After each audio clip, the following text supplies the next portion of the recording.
Daniel Legnini, periodista de la ciudad de Rosario, un gusto que esté en el programa. Gracias por la invitación, ¿no? El gusto es mío. Compartimos casa, bueno, también está en televisión regional, además de otros trabajos, ¿no? Como por ejemplo el diario La Capital. Así es, pero en televisión regional ya con el programa propio desde 2011, así que 9 vamos para 10 años. Sí. Permanencia. Permanencia, es importante en la ciudad de Rosario. Rosario sacas crédito con la permanencia. Hay que estar. Es una ciudad muy particular. Para que te den crédito tenés que continuar. Creo que es una ciudad difícil y la permanencia reditúa. ¿Es una carrera de resistencia y no de velocidad? Es una carrera de resistencia, el periodismo en sí. Y en la ciudad de Rosario es una maratón de muy largo recorrido. Sí, Rosario es muy particular. Para que te tengan credibilidad, no solo no tenés que dar muchos pasos en falso, sino permanecer y apostar a muy largo plazo. Yo veo en las generaciones, a lo mejor de los periodistas nuevos, que quieren el éxito al año siguiente. Me ha pasado porque lidio con ellos y trato de inculcarles algunas verdades que tienen que ver con el periodismo, verdades, algunas particularidades en las que uno cree, vos sabés. Visiones, cosmovisiones. Claro, unas visiones particulares, subjetivas y demás, pero que tienen que ver un poco también con la experiencia y con el largo recorrido.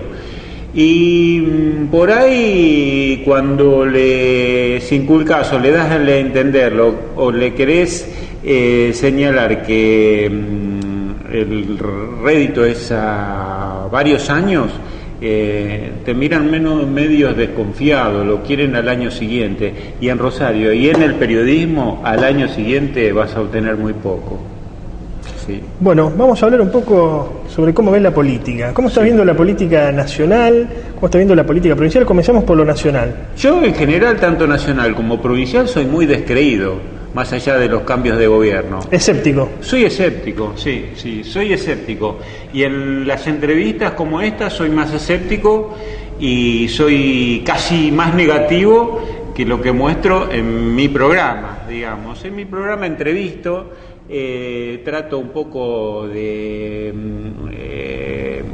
no bajar línea, digamos, de mantener un humor más o menos llano y bueno, pero en una entrevista te digo que el país es muy complicado, muy difícil, los políticos lo han hecho más complicado aún en los 30 años de democracia prácticamente, y soy escéptico y descreído porque las cuentas no cierran, ni a nivel nacional ni a nivel provincial, y porque mido otra cuestión que las nuevas generaciones, vos que sos más joven, el periodismo, parte de la clase política y demás, tampoco mide, que es el paso de los años. Claro. ¿Me entendés? Entonces todo el mundo se conforma, le dicen, la autovía 33 y 34 va a estar hecha dentro de 5 o 6 años. Señor, una eternidad. El tren trasandino. El tren trasandino, hoy estaba revisando los archivos. ¿Vos sabés cuándo empezó la construcción del tren trasandino? Que es una obra monumental, porque te puede cambiar el comercio bilateral con China, saliendo al puerto de Santiago y exportando desde el puerto de Santiago. Y aparte cruzás todo el tema de vías férreas y transporte terrestre y de camiones, lo haces hacia el oeste, en vez del puerto de Buenos Aires, para salir por Chile. Bueno, el tren trasandino, ¿sabés cuándo se empezó a hablar y empezó la construcción del tren trasandino? 2005. Claro. Pasaron 15 años. Entonces la gente vuelve a hablar del tren trasandino y te lo toma con expectativa. Ah, sí, va a estar listo. Escuchá, llevan 15 años. Macri no te habló del tren trasandino. Cristina no te habló del tren trasandino. Entre ellos dos pasaron 2 gobiernos, 4 y 4, 8. Se perdieron 8 años, más los 4 anteriores de Cristina se perdieron 12.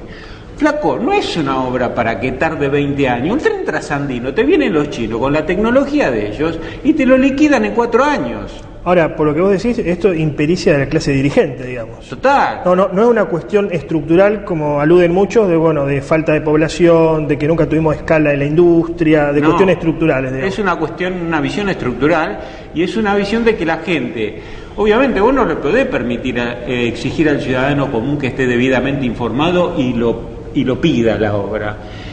Pero tenés que tener una clase dirigente que vaya a la vanguardia, y nuestra clase dirigente y política no va a la vanguardia. Cuando no va a la vanguardia, todo se achata, todo se tira para atrás y te llega el atraso. Entonces, estamos atrasados en muchísimas cuestiones y pasan los años y el atraso es cada vez más grave, porque el resto de los países y los países avanzados con clase dirigente a la vanguardia, al año lo aprovechan por 2 y dentro de 5 años, a un año, te lo aprovechan por 3 o por 4. Basta ver a los chinos.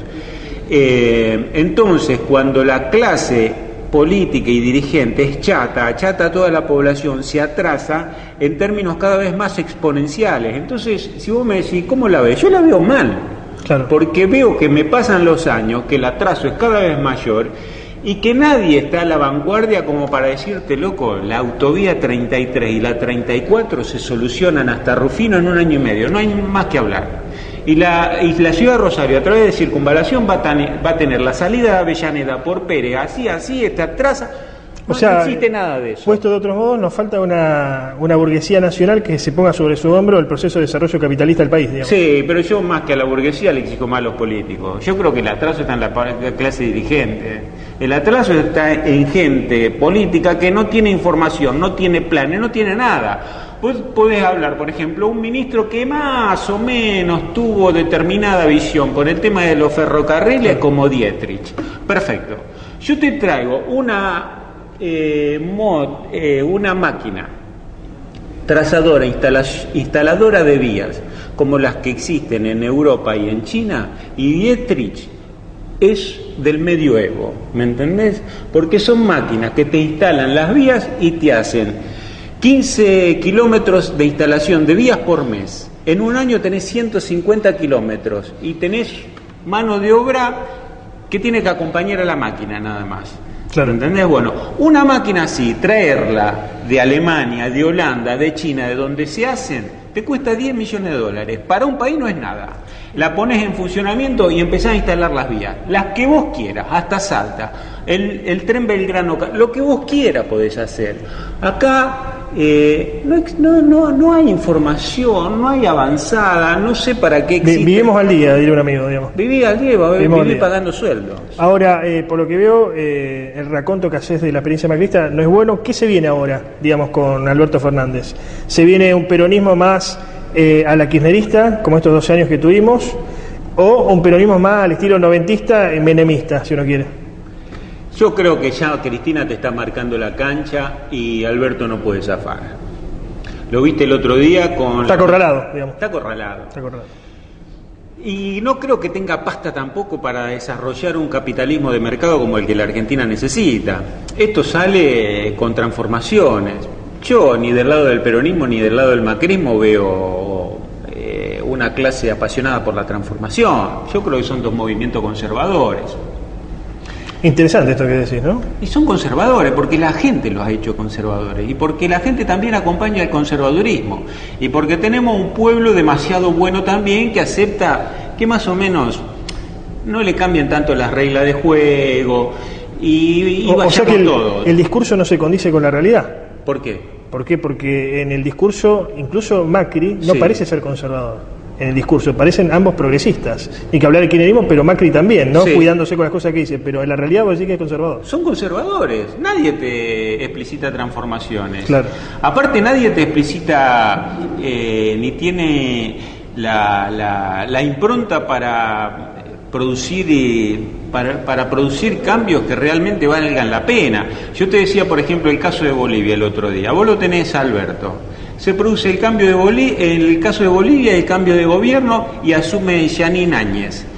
No estaba pestañeando Alberto que Cristina lanzó un tuit mortal contra la nueva mandataria. Claro. ¿Y él qué va a hacer? ¿Se va a correr? Claro.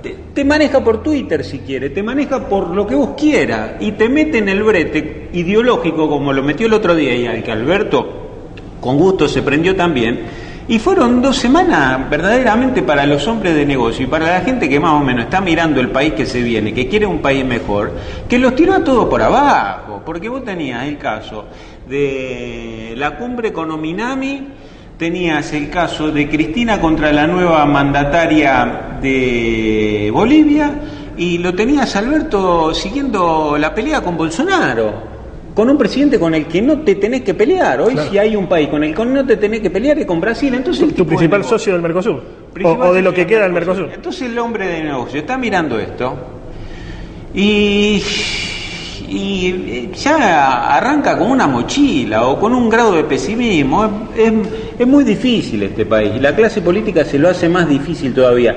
Yo no creo que el gobierno de Alberto sea lo suficientemente transformador que la Argentina necesita. Me parece, y Macri fue una frustración. Está bien, muchos creían, y vos esperabas otra cosa. Yo creo que la mitad de los que lo votó a lo mejor esperaban otra cosa, y la mitad de los que lo votó esperaba más o menos lo que terminó. Pero la Argentina es un país muy atrasado, muy vacío, muy vacuo. Está dominado por gobiernos mediocres y la mayoría de nosotros no tenemos conciencia del grado de atraso en el que vivimos. Claro. 2001, ahora están hablando de la devaluación del real, que está 4.20 por dólar, ¿verdad? Uh-huh. Bueno, 2001, ¿sabe cuánto estaba el real? 3.80. O sea que vos tenés que prácticamente en 15 años se devaluó un 10%, de 3.80 pasó a 4.20 por dólar. ¿Sabés en el mismo periodo cuál fue la evolución del peso argentino? Estaba en 3 y ahora está en 70. Es una catástrofe, claro. Es una catástrofe. No, además le dimos la razón a Aldo Pinanelli, el extinto Aldo Pinanelli, que decía que para fin de año iba a estar este precio, ¿no? Muchos se le reían. Bueno, 60 o 70, ya para el caso es lo mismo, porque de 3 pasás a 60, de 3 pasás a 70, más o menos es lo mismo. Exacto. En ese periodo Brasil pasó de 3.80 a 4.20 y para los chilenos prácticamente el valor del peso chileno con relación al dólar en 15 años no se movió. Entonces, cuando la gente se cree que Argentina está mejor que Chile, yo le digo que es mentira. Cuando la gente se cree que a lo mejor nuestra clase media está mejor que la clase media brasilera, yo le digo que es mentira. ¿Me entendés? La mayoría de los países en 25 años han duplicado su PBI per cápita. Nosotros lo mantuvimos. Nuestro PBI per cápita actualmente es igual al de 1999. Pero el argentino, todos nosotros no creemos que hemos evolucionado. No hemos evolucionado nada. Pasando a la provincia de Santa Fe, ¿cómo estás viendo la situación? También cambia el signo de gobierno. Sí. Luego de 12 años se va al socialismo o al Frente Progresista con el socialismo a la cabeza, como uno lo quiera ver, vuelve el peronismo. Ahora, ¿qué peronismo vuelve? ¿El peronismo de Reutemann, más si uno quiere austero los números, más menemista, por decirlo de alguna manera, o viene un peronismo más al estilo Obeid, ¿no? Con algunas cosas progresistas en su gabinete y en su política? Si hablamos por el manejo del bolsillo que tiene Perotti, le cabe más la comparación con Reutemann. Si analizamos el gabinete que está anunciando Perotti, si lo analizamos por gabinete, la comparación le cabe más con Obeid. ¿Cuál es la síntesis? Que este peronismo, como está definido, y este gobierno, como se prevé, va a ser tan conservador como el de Obeid y como el de Reutemann, que fueron dos gobiernos conservadores, como también fue conservador el gobierno de Wiener, y como también fue conservador el gobierno de Bonfatti, y como también fue conservador el gobierno de Lifchitz. Es decir, la provincia de Santa Fe está cómoda con los gobernantes que tuvo porque responde a lo que es su clase media alta, que es conservadora, claro. Y ha tenido una sucesión de gobiernos prácticamente desde la democracia hasta ahora de gobiernos conservadores. Y ahora, y todos los gobernadores han sido lacónicos, hablaban pocos. Sí. Es una particularidad esto, ¿no? Sí. Al santafesino no le gustan los discursos altisonantes, los que gritan. Sí, y tiene una particularidad que cuando le entra el momento feo al que es mandón, cae más rápido. Por ejemplo, Usandizaga. A Usandizaga, al rosarino le gustaba un poco la getoneada de Usandizaga cuando andaba bien. Ahora, cuando empiezan a quedar cojos, el mandón cae en picada, como por ejemplo Boazo. Es decir, al rosarino también le copó el discurso de Boazo mientras andaba bien. Cuando empieza a perder elecciones y empieza a errar, cae en picada. Lo mismo le pasó a Usandizaga con Central. Cuando anda mal un mandón así, después no puede caminar por la calle. Se viene un equilibrio parecido al de los años 80 aquí en la provincia de Santa Fe, con un ejecutivo justicialista y alguien que, si bien se fue del Partido Radical, pero de alguna manera sigue relacionado y volvió un poco a su impronta, como Pablo Habkin, comparando un poco con Bernet de Usandizaga, ¿no? Esa época que vos citabas. Sí, con una particularidad o con una diferenciación para mí. Creo que Habkin es más estratega y creo que Habkin ve un poco más adelante. Me parece que ve más adelante en la comparación con los gobiernos o las personalidades que nombraste, y me parece que ve un poco más adelante que la mitad de medio gabinete de Perotti, que es un gabinete medio mediocre, digamos, por los nombres que yo estoy... De Habkin, vos decís, el gabinete de Habkin. No. Ah, el gabinete de Perotti. El gabinete de Perotti.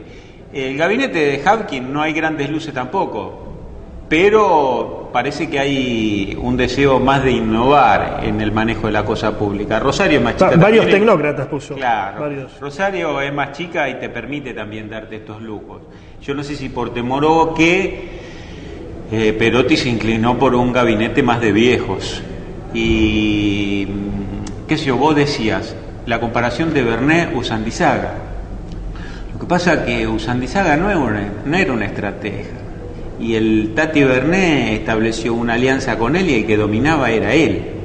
Y lo utilizó... ¿Y ahora no lo va a dominar Perotti porque tiene los recursos para...? ¿A Habkin? Sí. No.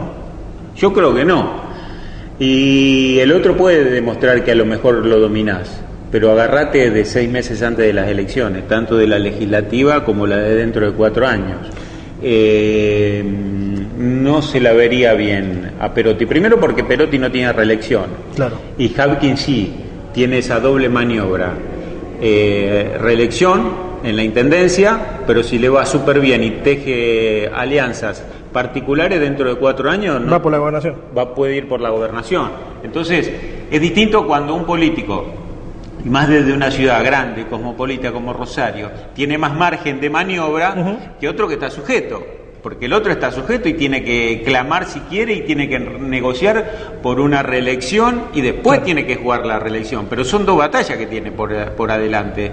Habkin, ¿cuál es la única batalla? Hacer un buen gobierno. Haciendo un buen gobierno en Rosario te abre las puertas para una reelección o para ir por la gobernación. Finalmente, ¿qué va a pasar con el socialismo? ¿Vuelve a ser una agrupación universitaria? ¿Sigue en la pelea por el poder? ¿Qué va a pasar con el socialismo? Porque la mayoría de sus dirigentes son gente muy grande ya, el mayor a punto de retirarse o ya casi retiradas. Sí, acá hay un cisma por abajo en el socialismo, que hay toda una mitad del socialismo que está muy enemistada con Lifshitz, pero es el que manda ahora el socialismo porque es el que se quedó con algo de cargo, algo de liderazgo y algo de manejo y puede ser el presidente de la Cámara de Diputados en el próximo año. Hay que ver cómo opera Lifshitz, cómo manda él dentro del socialismo y qué estrategia tiene a futuro. Claro. Entonces, te pueden salir todas bien o te pueden salir mal como le salió este año.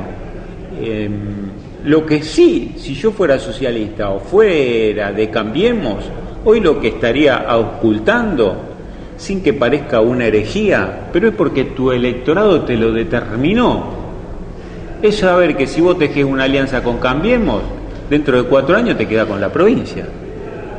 Es decir, el electorado de Macri, claro, con un gobierno pobrísimo como fue el de Macri, en picada, en caída, en descrédito él, con el nivel de frustración que tuvo, termina ganando la provincia de Santa Fe con el 40%. ¿Quién lo votó? ¿A Angelini o a Macri? ¿Quién lo votó? Es el mismo electorado que vota el socialismo. Entonces ellos pueden decir, no es una herejía, nos está votando la misma gente. ¿Cuál es? Clase media, media alta. Claro. Y juntémonos y vayamos por la provincia, porque si vamos unidos nos quedamos con la provincia. Si quieren quedarse con la provincia, para mí ya el año que viene tienen que empezar a conversar. Ahora, si el socialista te dice, no, para mí es una herejía sentarme con Angelini y establecer alguna alianza a largo plazo con el PRO, ya dividimos ahora y batallamos por esa clase media. Y nos dividimos el electorado de clase media, que es lo que ha pasado ahora. Claro. ¿Qué pasó? Perdieron los dos, Corral con el 20%, Bonfatti con el 36%, ganó Perotti. Si van divididos, pierden. Y si van juntos, se quedan con la provincia, porque esta provincia vota como clase media. Y porque con Macri, como terminó Macri, terminó ganando el PRO en la elección presidencial acá. Acá Macri le gana a Alberto Fernández y Angelini le gana a, ¿cómo es el primer diputado de Marquitos Clery? Entonces, te lo está determinando la realidad. Este electorado es el que manda. Acá hay un 45% que nos hace ganar las elecciones. ¿Vamos juntos o no? No, no vamos juntos. Perfecto, no vayan juntos. Podrá seguir ganando el peronismo con un próximo gobernador. Ahora, si van unidos, se quedan con la provincia y se quedan con la ciudad de Rosario. Daniel Lenini, muchas gracias. No, gracias a vos por la invitación.